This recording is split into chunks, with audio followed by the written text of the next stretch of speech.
কিছু না হলেও এটা 60s এর গল্প হবে।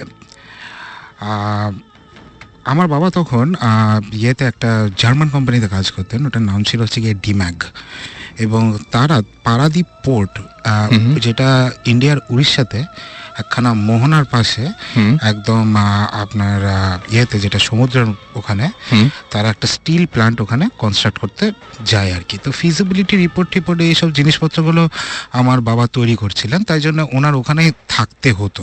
উনি ওখানে একটা সার্কিট হাউসে থাকতেন আর একাই থাকতেন। ওকে।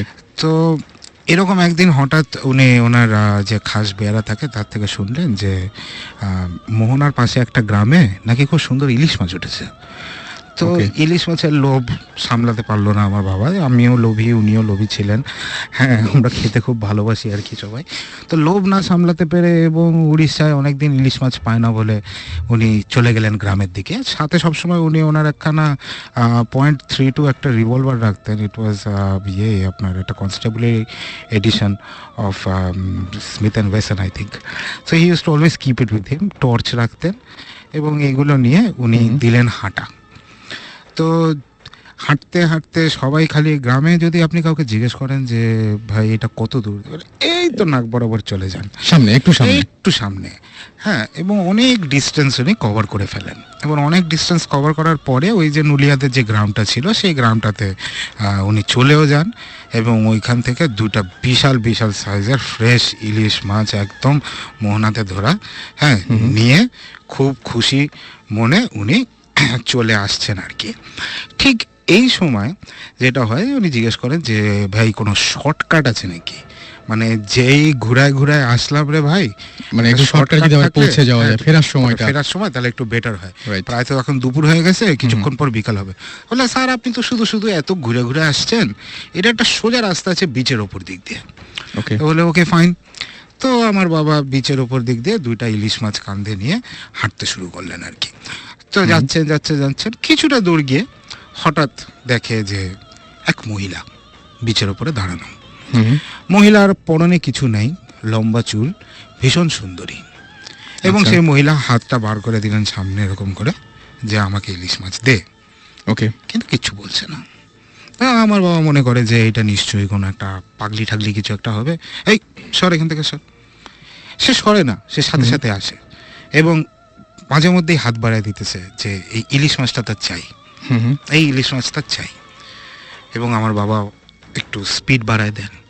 পাগলি পেছন পেছন দেখা যাচ্ছে স্পিড শুধু বাড়াচ্ছে না, সে আরো লম্বা লম্বা স্টেপ ফেলে সামনে চলে গিয়ে আবার হাত পাতে। এই সময় আমার বাবা একটুখানি স্লাইটলি ভয় পেয়েছেন, খুব স্বাভাবিক মানে। এবং উনি যেটা করেন সেটা একটা ডাবের খোলা বা কিছু একটা জাতীয় জিনিস উঠে উনি প্রথমে ভয় দেখান।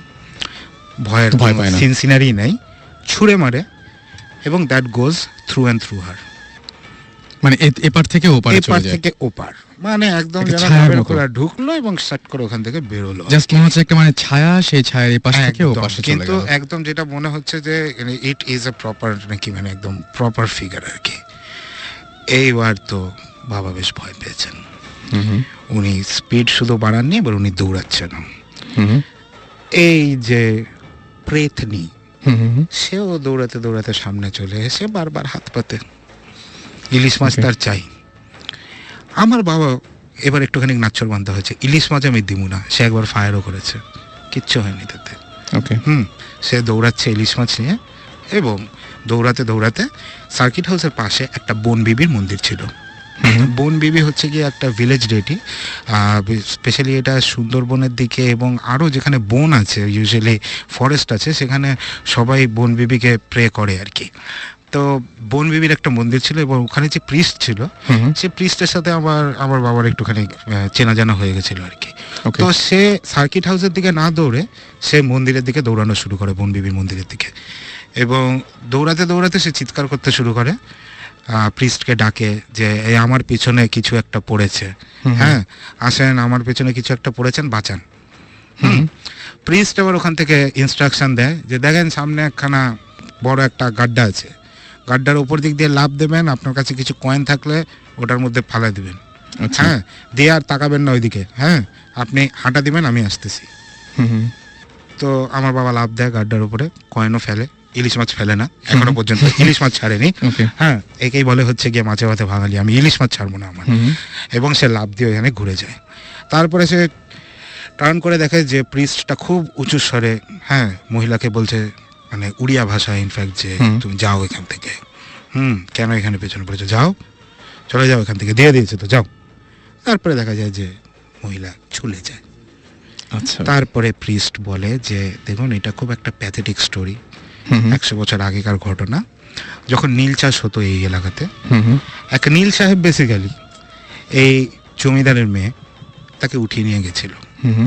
অবভিয়াসলি সব জিনিসের পরে তাকে ফেলেও দেওয়া হয় আর কি, অ্যান্ড মার্ডার্ড। তারপরের থেকে এই মেয়েটির স্পিরিটটা এখানে ঘুরে বেড়ায়, এবং সে আগেও যেটা করেছে is she preys on people, men, এবং তাদের সাথে নাকি সবসময় থাকে, ইনভিজিবল টু এভরিওয়ান, সবার কাছে একদম ইনভিজিবল, খালি যাকে হন্ট করছে তার কাছে ভিজিবল, এবং আস্তে আস্তে করে নাকি তার সব এনার্জিগুলোকে সব সাক আউট করে নেয়। আচ্ছা।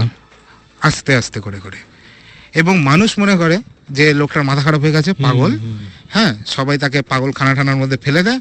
আলটিমেটলি একদিন এই মানুষটা মারা যায়, and she moves on to another host, একটু প্যারাসাইটিক টাইপ অফ বুঝতে পারছি, গোস্ট আর কি। এবং সাধারণত মনে হয় তারাই ফিরে আসে বারবার, যারা একটু অতৃপ্ত হয়ে পৃথিবী থেকে এবং যায়। এদেরকে বলে একটা ফেরতনি। আচ্ছা, এবং আরেকটা জিনিস আমি এখানে শুনেছিলাম, একটা নতুন টার্ম, ফেরতনি, এবং আমি আরেকটা, যারা ফিরে আসে। আচ্ছা, এদেরকে বলে ফেরতনি। হ্যাঁ, ফেরতনি। আসলে বেসিক্যালি এটা হচ্ছে গিয়ে যে পেতনি বা প্রেতনি, ওইটারই একটুখানি কি বলবো আর কি, আঞ্চলিক করা আর কি, ফেরতনি, যারা ফিরে আসে। এবং আমি শুনেছি যে অবস্থায়, মানে অনেকের আছে এরকম যে অবস্থায় মারা যায় সেই পোশাকে সেইভাবে, হয়তো দেখা গেল যে কাউকে হত্যা করা হয়েছিল এরকম একটা অবস্থায়, যে জায়গাটায় শরীরে কাটা, সেই অবস্থায় ফিরে আসে।